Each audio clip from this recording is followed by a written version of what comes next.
Hey you guys, it's Peter, and I'm back. Of course I'm back, I'm not going anywhere. Beast! Peekaboo, I see you because I'm YouTube famous now. Available in 2023, the album Dad F. Rock on Gold Dust. My voice is so bad anymore. Woman! Peace! Ah! Okay, let's get into this video. This is the second of, I don't know, 2 parts or 3 parts of my I'm back to YouTube. What did I think of all of the drama that I missed while I was gone? And let's just get right into it. Actually, first, before I get into this, I just want to say, you know, on the heels of the last 2 videos that I posted, my first video back that I was very, very nervous to make, and my first drama video back that I posted, when did I post it? I think last Friday. You know, it has just been, the love and kindness has just been overwhelming, and it has just made me feel so accepted and so loved and so welcomed back, and I just want to say thank you so much.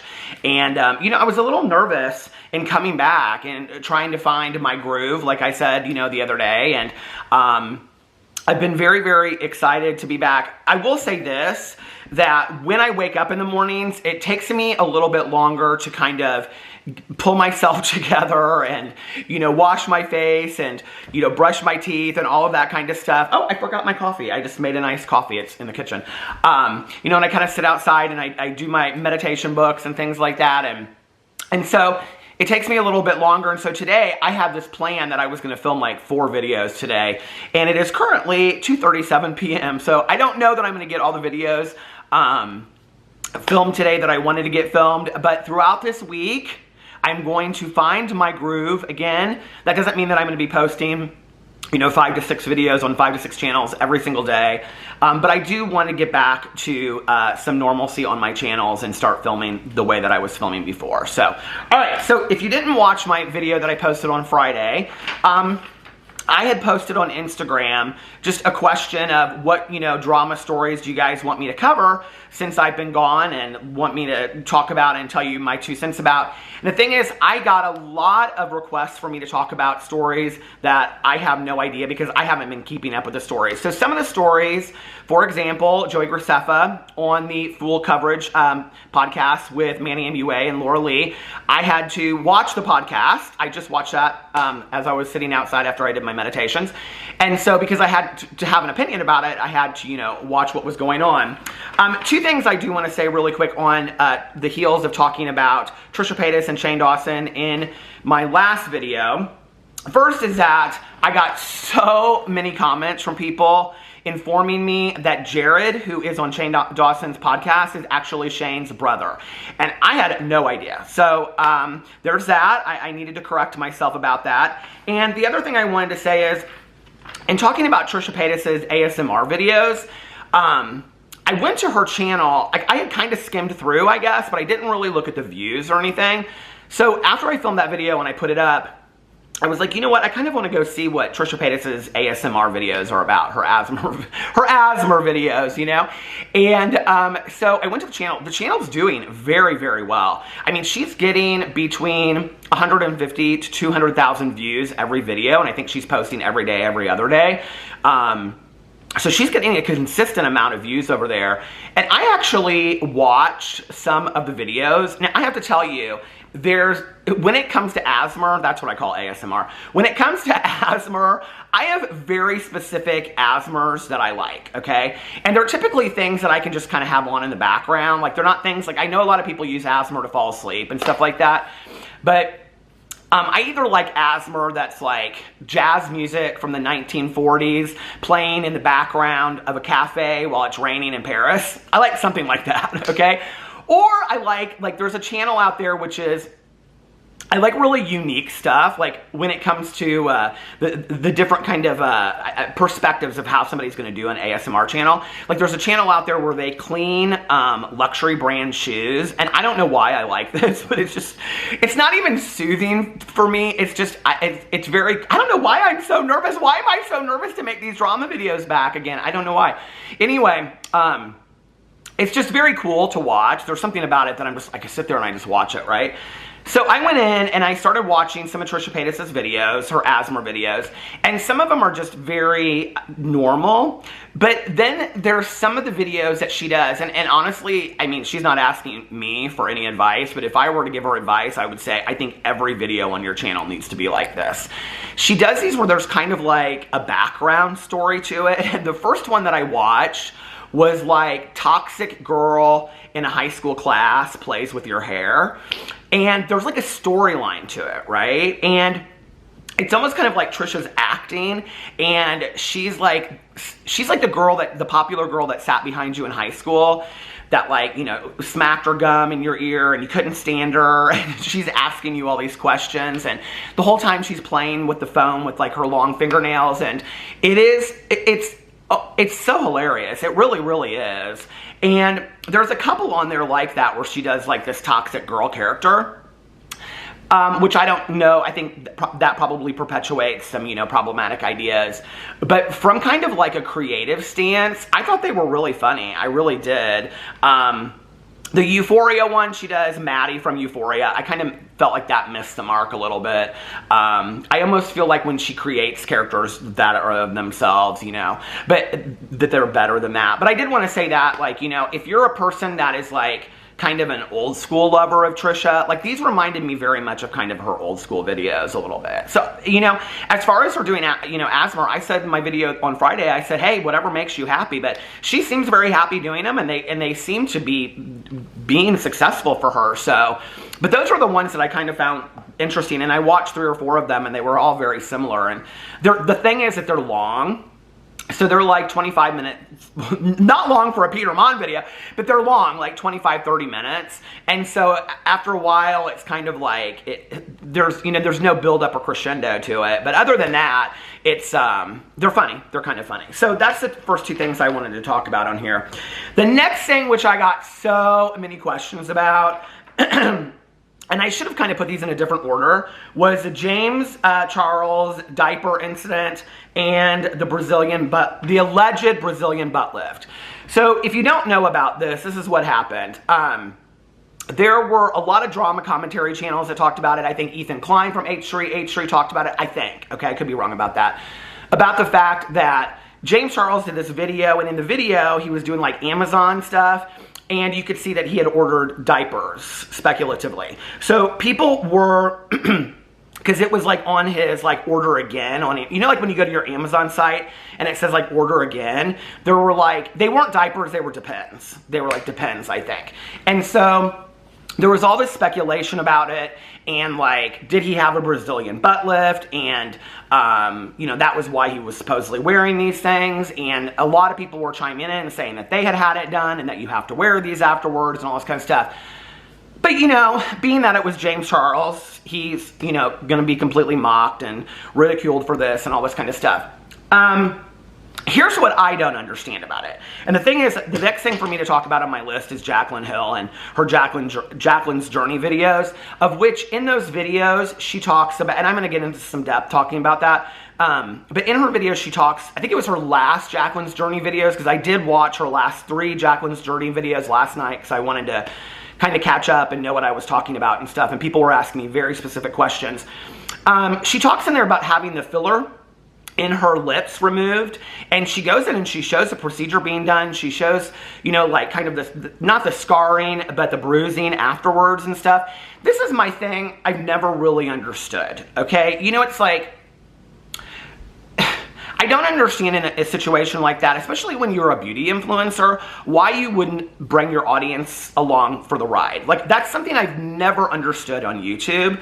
And I don't know if James Charles just wants people to assume all of a sudden that, you know, like his, I don't know, I'm not going to say anything, but you know what I mean? Like, I don't know, all of a sudden he needs larger pants or something. You know, I don't know what he thinks, that people aren't going to figure out that this happened.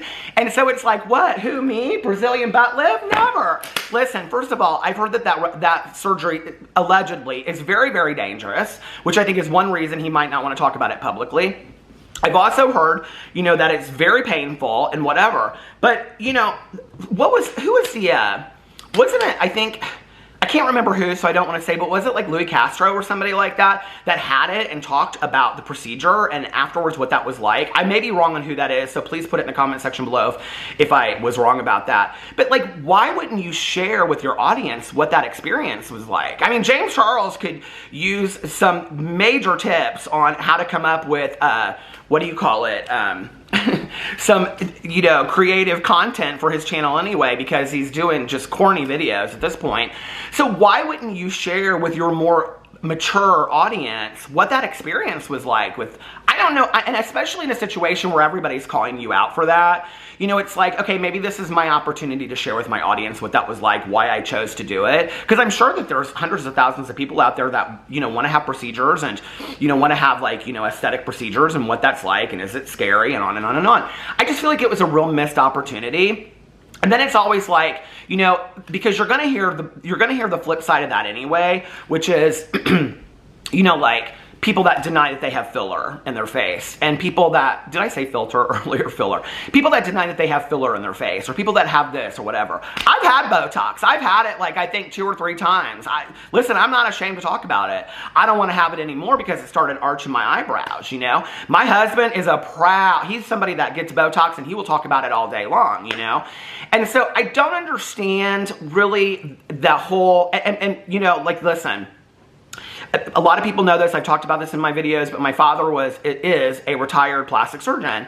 And so I kind of grew up in that home, but that was, you know, cosmetic surgery was only 30% of what he did. My father's never had any plastic surgery himself, but, you know, in talking about it, he's like, you know, when he and I would have conversations about it, he would always say, cosmetic surgery is really 95%, unless you're doing reconstructive cosmetic surgery, which was mostly what my dad did.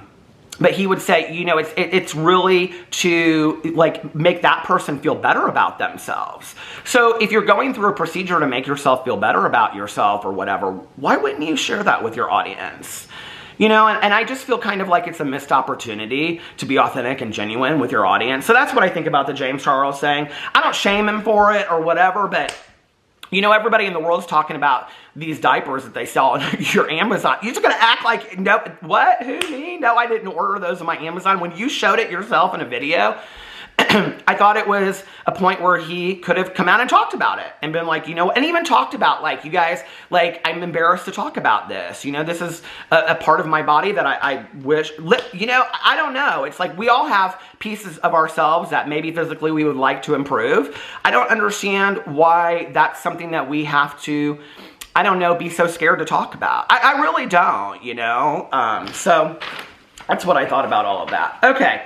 And there's a lot to do with James Charles that I could talk about in this video. I feel like he has been highly problematic, but I've only seen bits and pieces of that since I've been gone, so I don't want to get into a whole lot of that. Okay, Jacqueline Hill's last 2 Jacqueline Journey videos. Well, first, before I get into that, somebody asked me about Jacqueline Hill's new launch.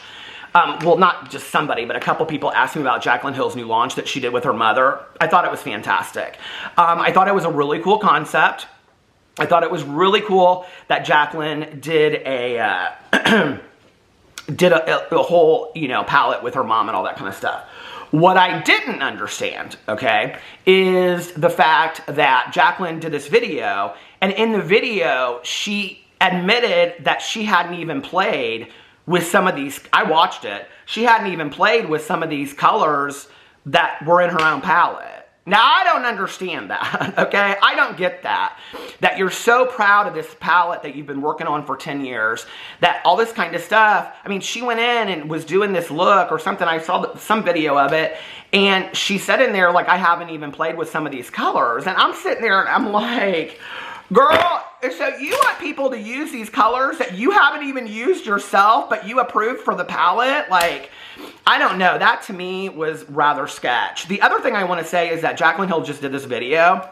You know, she's killing for doing these, what do you call it? These Amazon videos where it's like my favorite Amazon must-haves or whatever. And again, they're all linked to her affiliate code. And if you go in there, Jacqueline Hill, she, for the life of her, after being called out by every drama channel in the world, after being thrown up on Twitter a million times, Jacqueline Hill, she cannot for the life of her disclose that they're affiliate codes, and she can't do it appropriately. I mean, I am like just baffled by this at this point. Hold on a second. I was getting ready to watch Shane Dawson's. Last night I was going to, when it came out, I was going to watch Shane Dawson's newest podcast, so I could talk about that today, but I'll make a whole video about that. I had to finish Candy on Hulu. I'm sorry, I had to finish Candy. It was so good. But where is it here? I just watched her video. Hold on a second. Okay, Jacqueline Hill. Here it is. So if you go to her video, in my current Amazon must-haves, okay? So when you go to it, right underneath the video is all the items I talked about in order of appearance. And there's probably, I don't know, 30 items, okay? And then when you go to the bottom, subscribe, shop my brand here, shop my palettes and brushes here, connect with me, her P.O. Box, Instagram, Twitter, Snapchat, business inquiries only. And then when you get to the very bottom, and an asterisk says, some links provided above are affiliate links. I'm compensated based on some affiliate purchases. No. Per the FTA, you have to post that on top. You have to make it clear before people even click that link that they understand that those are affiliate links, okay? So I just don't understand why that continues to be a problem for Jacqueline Hill. I don't, you know? So let's get into, I don't know, should I talk about Jacqueline Journey? Was that the next thing on here? The Jacqueline Journey videos. Okay, so I didn't know anything about this, and people were messaging me on the, well, they were, when I put it on Instagram, they were saying, talk about Jacqueline Hill and her talking about her alcohol issues, or her alcohol issues this, and alcohol abuse, and on and on and on. So I watched these last 3 videos, okay? And I think it was the 3rd video back, I don't know what it's called, and she's talked about it like in the last year and a half, like on the heels. I've said on the heels. I should make this video and call it on the heels. Well, I'm making the video, I should call it on the heels. But anyway, she said, like, you know, and she refers to the hairy lipsticks as the hairy lipsticks. You know, she said that, you know, going through that period that she was drinking a lot because she was really stressed out, and that's how she was dealing with her anxiety, was by doing shots and things like that. So she gets into this video. I don't even know the specifics of it, you guys, but she talks very, I would say, I thought it was very authentic, okay? And I'm not going to get into a huge part. I'm not going to judge her. This is no judgment zone about this, but I do have some recommendations for anybody out there struggling with the same thing. I think many of you know that I am an addict and an alcoholic in recovery. I've been sober for over 27 years. I'm actively involved in a 12-step program. And I know 12-step programs aren't for everybody, okay? But I do think that at some point, if it's like, I've tried 6 things and they aren't working, why not a 12-step program? Like, you've tried everything else, including doing shots all day. I mean, why not? I don't understand. Because for me, when I got sober, y'all think I wanted to sit in 12-step meetings for the rest of my life? No, that was not my plan, okay? It just wasn't. And I look forward to them, and I love them now, and my closest friends are in my meetings, right? But, you know, the reality is, it wasn't where I wanted to end up. It wasn't like, please, God, let me end up in a 12-step meeting for the rest of my life. In fact, my first couple months, I can remember sitting in meetings and being like, this ain't it. You know, and if something doesn't change drastically soon, then I got to get out of this, because I can't, this is boring, these people are old, and I don't care, right? But, you know, I was kind of like, I've done everything else at this point, and it's not working for myself, and white-knuckling it and saying, oh, I'm going to just allow myself to drink at this point. I mean, that wasn't working. And that was a lot of what I heard in Jacqueline's videos. And this is the thing. I think she's getting a lot of criticism for talking about it. She sees it as criticism. I think it's love and compassion from the people that care about her, because she's throwing all this stuff out there, and what she's saying is, I really am having a problem with alcohol, but then she pulls it back. And if you have a family member that's an alcoholic or an addict, you know what I'm talking about, okay? She pulls it back, and she says, but I can handle it. I can handle it. I'm doing this, A, B, and C. I know what I'm doing, and please don't comment on it. Well, when you throw something out there, you know, you're going to receive some backlash. You have to understand that. You're going to have to receive some people caring about you in maybe a way that you don't want them to care about you. It's very concerning to me. I have to say, mostly because throughout the entirety of the last 3 Jacqueline's Journey videos, basically what she says is that she's putting her weight loss journey to the side to deal with the alcohol issue, right? Okay. Then I think it is in the 3rd video. It's either in the 3rd video or the 2nd video. They go to Miami for a day, her and Jordan, and she gets so drunk that they're basically part of the Mile High Club on the plane ride back. She says that. That's almost her exact words, right? And they're like hysterically laughing. Now, as a person in recovery, You know, one of the things that when people ask me about quitting drinking and stuff, you know, listen, I ain't nobody to diagnose nobody. That's not my job, okay? You got to decide for yourself if you're an alcoholic or an addict. But there is something that's called controlled drinking. And controlled drinking, when people ask me, I'm like, hey, try to set a limit for yourself for 30 or 90 days, okay? And say to yourself, hey, you know, for the next 30 or 90 days, I'm only going to drink 2 beers when I go out. Or whatever it is, okay? Whatever you want to do. If you go over that once, twice, 3 times, maybe you have a problem. Maybe you need to take a deeper look at that, you know? And I don't know, and this is all I'm going to say, you know, you don't need to be, you know, the bottom of the barrel alcoholic to go into some kind of outpatient treatment. Maybe the structure will help somebody out there. I don't know. I needed to go to treatment. I didn't know that, you know? I also think this idea, and I've said this in videos before, and I'm probably going to get backlash for this, but this idea of talking to people about white knuckling it and just stopping is very, very dangerous because there's a lot of people out there that cannot do that, you know? There's a lot of people out there that their drinking is so severe that to white knuckle it is going to send them into, you know, just horrific things, and they need to be seeing a doctor. Now, she is seeing a doctor. She talks about that in there, and she's getting therapy, and anyway, I wish the best for Jacqueline. This is the thing. I think that Jacqueline was being as honest, and I felt like she was being real honest in her videos, right? I just don't know that she's had enough. That, you know, like we talk about that a lot in recovery. Maybe they just haven't had enough. You know, maybe their story's not over. I don't know, you know. I wish her the best. Jacqueline, if you're watching this, you're more than welcome to reach out to me. You know, I'm not going to force anything on you, but I'll talk to you. And I also think, like, and she even said something about this, and, you know, going through her past marriage where she was married to somebody that had addiction issues, you know, it's scary when you're seeing that as well. But I don't know, you know. So I wish her the best. I think it's scary to share that stuff online, but you can't control the outcome of what people are going to say to you, you know? And if you put it out there, people are going to want you to get help for it. They just are. They're going to want you to do something about it.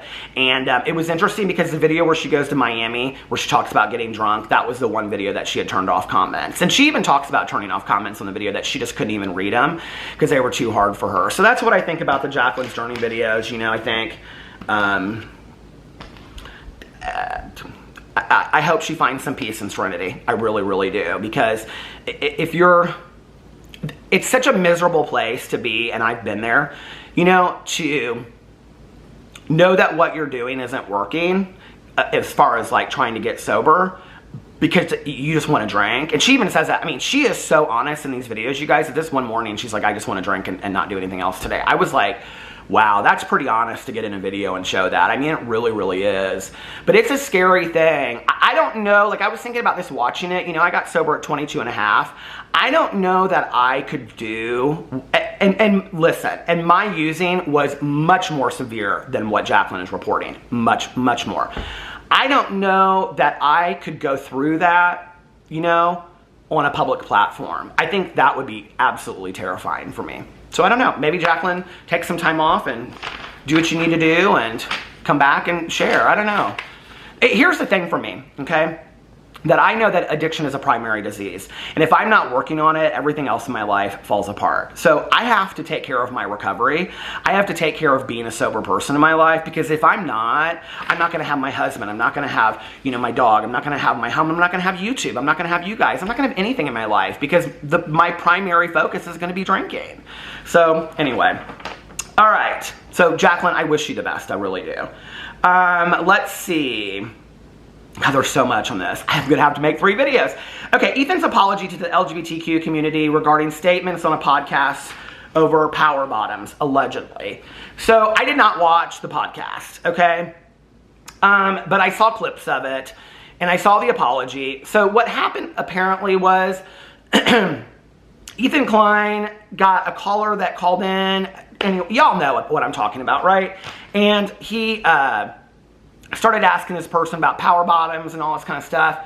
Then he came out with this apology on Twitter that was like, I apologize to LGBT community and blah, blah, blah, blah, whatever. And I was like, okay, I think you can dedicate, and you wanted to make an entire podcast over this, so why don't you, being an opportunist when it comes to using the gay community, yet again, somebody out there using the LGBTQ community, okay? Yet again, we're always being used for somebody's agenda, right? So I'm sitting there and I'm watching this, and he does this apology on Twitter, and I'm like, okay, this is about as much as you expect from somebody these days and whatever, and it was nicely stated and whatever.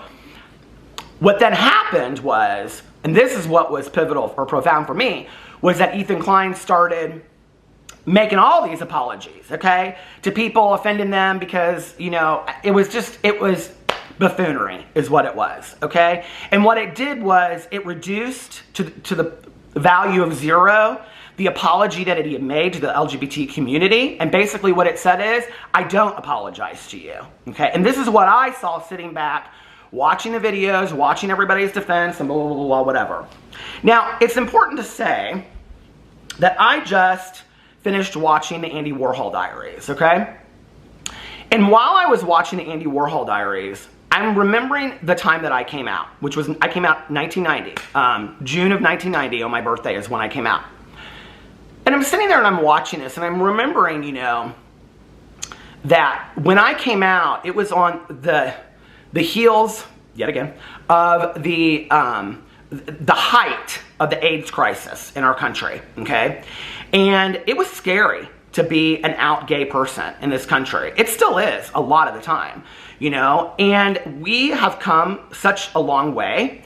But this was a period of time, the late 80s, early 90s, when you couldn't walk down the street and hold hands with somebody. You couldn't, the reason why we all went to gay bars back in the day was because those were safe places for us. It was like there weren't a lot of safe places for us. So to flash forward for me 30 years, okay, to have this heterosexual man feeling like it's appropriate to ask these questions was, I don't know, for me, it was, first of all, labeling, and it was putting us in a box and putting us up on a shelf. The other thing that's important I want to talk about was that in my life, I have attended a lot of drag pageants, okay? And one of them was that, I've never been to this one, but I've always loved watching the footage from it, is Miss Continental in Chicago, and it's on Memorial Day weekend. And it's, so there's a lot of like trans representation in this pageant.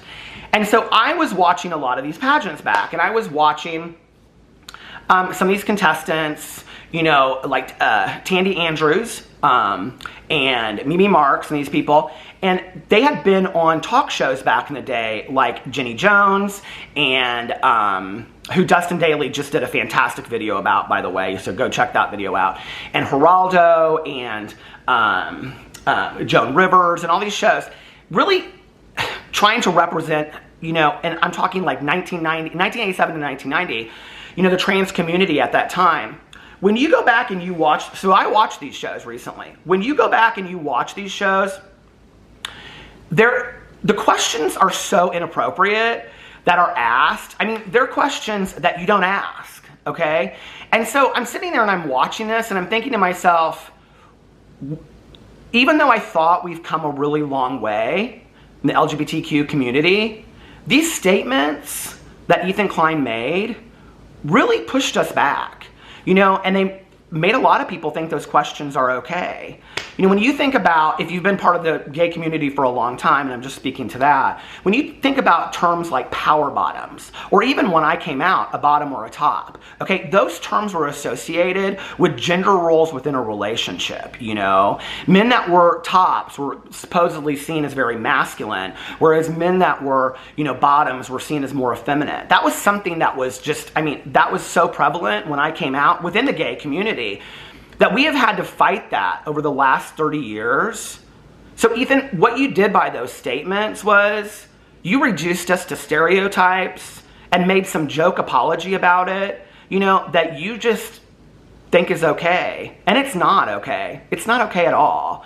And until I see an appropriate apology for that, no, I'm kind of done. I'm sorry, There are things in my life today that I just can't excuse anymore, when I'm standing, it's gonna stop, hold on a second.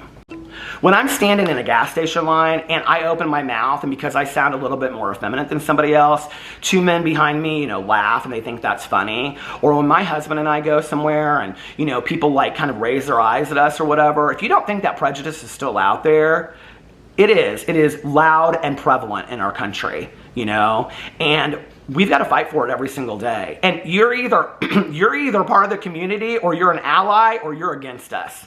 And that's how I see it. All right, so let's move on to the next subject.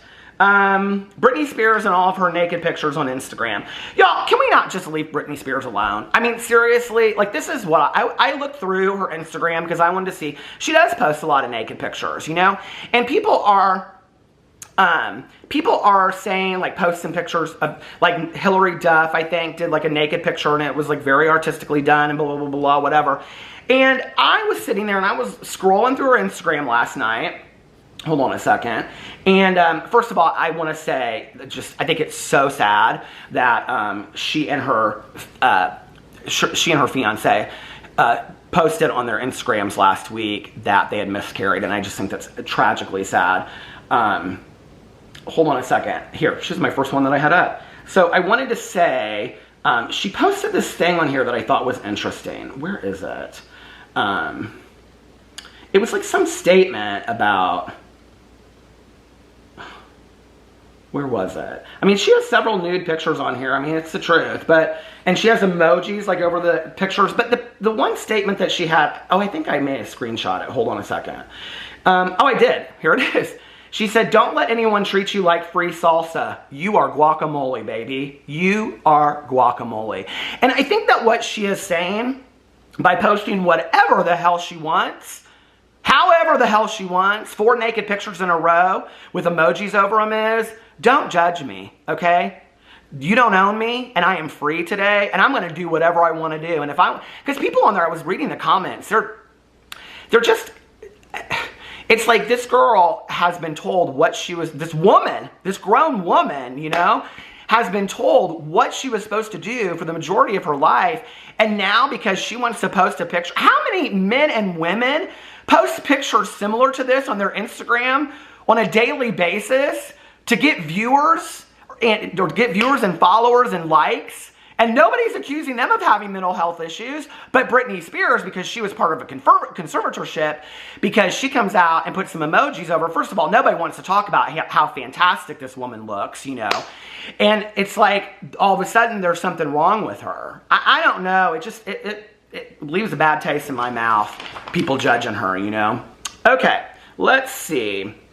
I'll get to the Jeffrey accusations with all that kind of stuff coming up in my next video. Joey Graceffa on Manny and Laura's podcast talking about Gabby Hannah. I want to talk about this since I just watched this. You know, I don't think much about it. I don't really. Like, I think, you know, I said this back in the day, I think Joey Graceffa and Daniel Prada handled themselves beautifully in their responses to Gabby Hannah.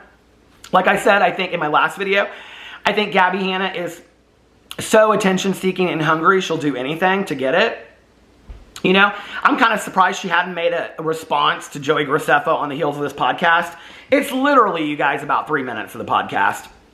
And what's interesting about it is that Joey and Manny and Laura all say that, you know, they feel bad for her. And, you know, and Joey did say this, and I've experienced this myself with Gabby Hannah. You know, that like several years ago, he had a conversation with her, and he was just trying to get her to see her part in something. And she just was unwilling to see what her part was in this situation. And I thought that was interesting because I think we've all witnessed that from Gabby Hannah. I don't know, you know, I think those people that love Gabby Hannah will always love her no matter what. And I think that those people that are done or whatever, I mean, there's not going to be a return to Gabby Hannah's old videos that she liked to do in her old content. That's not coming anytime soon. So I don't know. I think people are deciding whether they want to stick around or they want to leave, you know. Let's see if anything else. Tana Mojo. You know, I looked up to see if she had posted a video, and I was kind of surprised that she had posted a video like a month ago or 3 months ago or something. I thought she hadn't posted videos in forever. I do know that she came out with these, like, they're like White Claws, but they're called like Dizzies or something like that. I think it's very on brand for Tana Mojo, and I actually think it's genius. You know, I think a lot of these YouTubers, Manny and Laura and Joey were talking about this, are kind of pivoting away from doing YouTube, and they're doing things that can continue to support the lifestyle they want to have, but they're wanting to venture out and do new businesses. And I mean, I wouldn't have even thought of that for Tana Mojo, but I do have to tell you something that's very interesting. So I was looking up the new housewife on Real Housewives of Beverly Hills. Her name's, I think, Diana something. I don't know anything about her. Diana Jenkins or something like that. Anyway, she is like, has more money than Kathy Hilton kind of thing. And she made her money because she invented those neuro drinks. Do you guys remember those neuro drinks that were like neuro sleep, neuro bliss, she invented those and made like $300 to $500 million off of it or something like that.